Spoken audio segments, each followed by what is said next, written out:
तो class 10th का exercise 1.1 हमारे पास है, जिसमें कह रहा है find the products of its prime number. अभाज्य गुणनखंडों का गुणनफल कीजिए। प्राइम नंबर का गुणनखंड, ठीक है, हिंदी में कहेंगे अभाज्य गुणनखंड।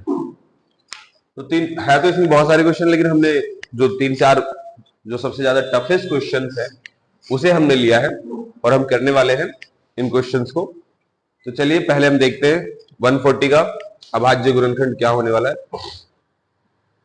सो गाइस 140 का एलसीएम लेना पड़ेगा आपको। तो जैसा कि अगर किसी संख्या के किसी नंबर के लास्ट में 0 है तो must be divisible by 5 and 2। तो ये 5 से भी डिविजिबल होगा और 2 से भी डिविजिबल होगा। तो 2 से ही हम डिवाइड करते हैं। 2 7 जा 14, 0 रिमाइंडर। अभी भी एंड में 0 है, मीन्स 2 से डिविजिबल है। 2 से डिवाइड करते हैं। 2 3 जा 6, 2 5 जा 10। रूल नंबर 2, अगर किसी संख्या के एंड में 5 है तो 5 से ही डिविजिबल होगा। 5 7 जा 35। सो गाइज ये हो जाएगा 2 का स्क्वायर इंटू 5 इंटू 7। तो 140 का जो अभाज्य गुणनखंड है, प्राइम फैक्टराइजेशन है, वो कुछ इस तरीके से, ठीक है। अगला क्वेश्चन हम देखते हैं 3825। रूल नंबर 2 आप रिकॉल कीजिए, अगर किसी संख्या के एंड में 5 है तो वो 5 से ही डिविजिबल है। तो चलिए लेट्स टेक द एलसीएम। 3825 5 से डिविजिबल है। 5 7 जा 35, रिमाइंडर 3 32, 5 6 जा 30, रिमाइंडर 2 25, 5 5 जा 25। अगेन ये देख सकते हैं आप, लास्ट में 5 बच रहा है तो 5 से ही डिविजिबल होने वाला है। 5 1 जा 5, रिमाइंडर 2 26, 5 5 जा 25, रिमाइंडर 1 15 एंड 5 3 जा 15। अगर किसी नंबर के लास्ट में 3 है तो एक बार आप उसे 3 से डिवाइड करके ट्राई करो, 3 से डिविजिबल होना चाहिए, ठीक है। तो वो ऐसे ही दिख रहा है, 3 5 जा 15, 3 1 जा 3।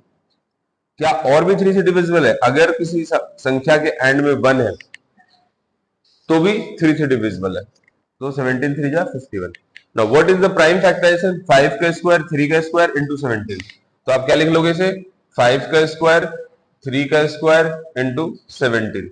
ये इसका प्राइम फैक्टराइजेशन है, अभाज्य गुणनखंड है। Now coming to the next question, third 5005। इसका एलसीएम करते हैं 5005। लास्ट में 5 आ रहा है, means it must be divisible by 5। 5 से डिविजिबल होना चाहिए। 5 1 जा 5, 0 रिमाइंडर 0, 5 1 जा 5। नाउ गाइस 1 आ रहा है, 1।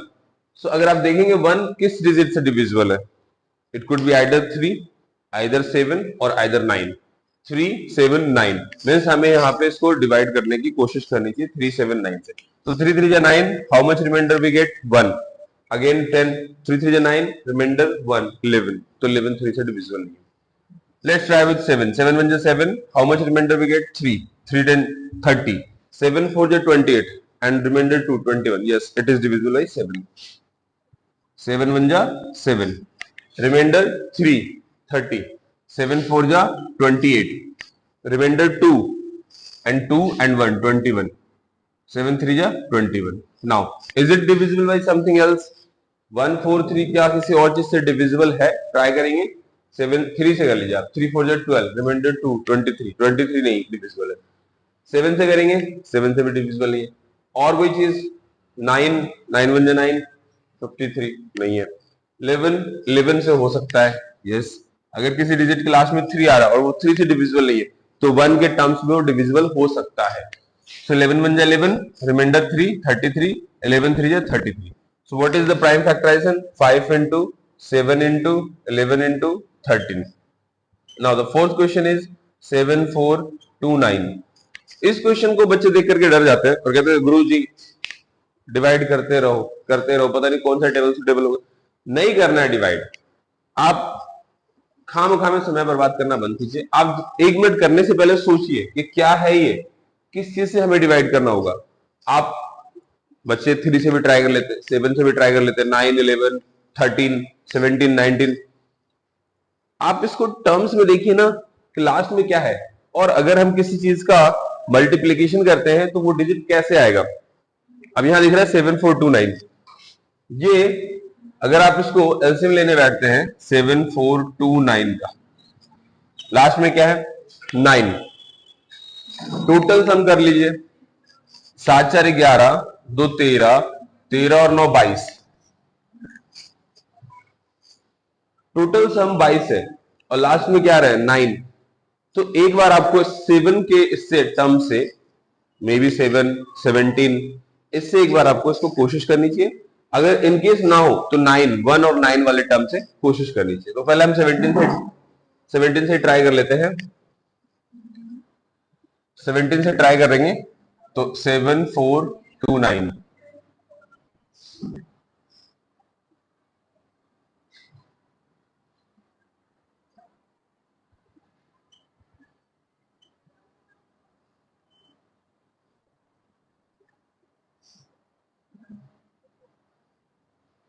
जी 437, कितना आ गया 437। अब लास्ट में देखिए 7 है, ये 1 और 9 के टर्म्स में जाना चाहिए, तो 19 से ही जाना चाहिए। 19 टू जा 38 and 19 3 जा this. So what is the PM? Prime factorization 17 into 19 into 23. So this is the prime factorization of all 4 question. बाकी के क्वेश्चंस आसान है, आप इस तरीके से क्वेश्चंस को कर सकते हैं। एक्सरसाइज 1.1 का क्वेश्चन नंबर 2 है, जिसमें कह रहा है find LCM and HCF, verify करो कि LCM into HCF equal to product. LCM तथा एचसीएफ ज्ञात कीजिए तथा सत्यापित करो कि एलसीएम एचसीएफ का मल्टीप्लिकेशन करने में गुणनखंड के बराबर होता है। तो यहाँ पे देख रहे हैं 2 संख्याएं हैं, यहाँ पे भी 2 संख्याएं हैं, इन्हीं से हमें इनका एलसीएम भी निकालना है, एचसीएफ भी निकालना है। Highest common factor and list common factor. तो चलिए 26 का फैक्टर करते हैं। तो 26 का फैक्टर आप सबको पता है 2 इंटू 13, 91 का 7 इंटू 13, 2 गुने में 13, 7 गुने में 13। आप चाहे तो एलसीएम ले सकते हैं। अब इसमें जो सबसे कॉमन है, the most common, the highest common is called HCF. तो यहां से एचसीएफ हमारा आने वाला है 13, एचसीएफ हमारा 13 है। अब एलसीएम ढूंढना है, तो एलसीएम के लिए एक छोटा सा फॉर्मूला है, एलसीएम बराबर product into product upon HCF. ये कौन सा प्रोडक्ट है, या 26 और 91 को ही प्रोडक्ट इनटू प्रोडक्ट हम कह रहे हैं। तो LCM is equal to 26 into 91 upon HCF, HCF जो के 13 है, जो के 13 है। 13 से अगर इन दोनों में से कुछ दो, हालांकि दोनों ही कैंसिलेबल है, लेकिन किसी एक को आप कैंसिल कर लीजिए। 13 7 जा 91, LCM is equal to 26 into 7, 26 7 जा 182। ये आ गया हमारा एलसीएम, एलसीएम आ गया है हमारा 182। लेकिन कह रहे वेरीफाई करो, एलसीएम एचसीएफ का मल्टी करके गुणनखंड के बराबर लाके दिखाओ। तो चलो करते हैं। तो एलसीएम है 182 एंड एचसीएफ है 13 और प्रोडक्ट हो जाएगा 26 इंटू 91, मल्टीप्लाई कर लीजिए और बराबर आना चाहिए। ठीक है, तो 182 इंटू 13, 3 2 6, 3 8 24, 3 1 3, 2 5, 182 6 6 13, 2 3 6 6, 2 3 6 6 और इधर मल्टी करेंगे तो इधर भी 2 3 6 6, वेरीफाइड। ये इस तरीके से सत्यापित कर सकते हैं, वेरीफाई कर सकते हैं।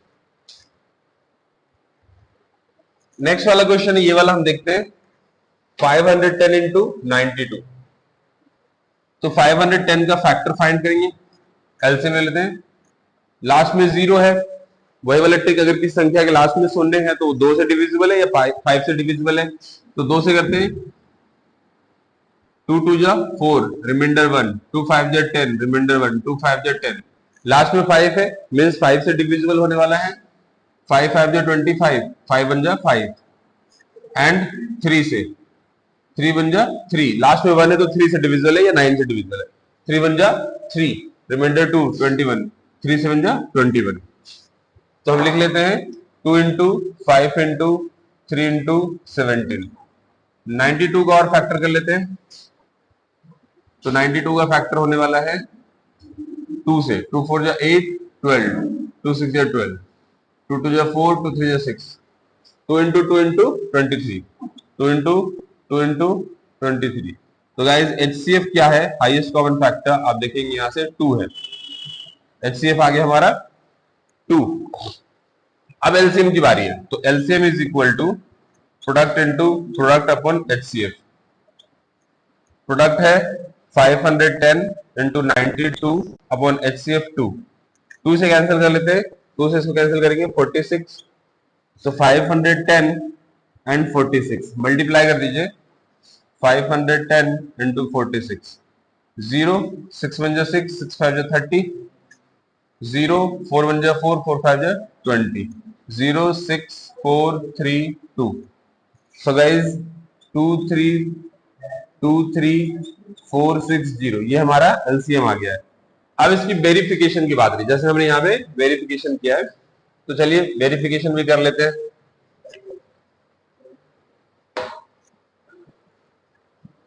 वेरिफिकेशन देखते हैं, LCM into HCF is equal to product into product. तो HCF हमारा आ रहा है 2 और एलसीएम हमारा है 2 3 4 6 0 इंटू 2 और प्रोडक्ट है 510 इंटू 92, 510 इंटू 510 इंटू 92 कर लो, 0 2 1 जा 2, 2 5 जा 10, 0 9 1 जा 9, 9 5 जा 45, 0 2 9 4 6 9 2 0। इसका कैसे करेंगे, वैसे पता चल रहा है, ये भी हो जाएगा 4 6 9 2 0, 4 6 9 2 0, वेरीफाइड। इस तरीके से वेरीफाई हुआ। देखिए सिंपल सा क्वेश्चन है, आप अगला क्वेश्चन कर सकते हैं इस तरीके से।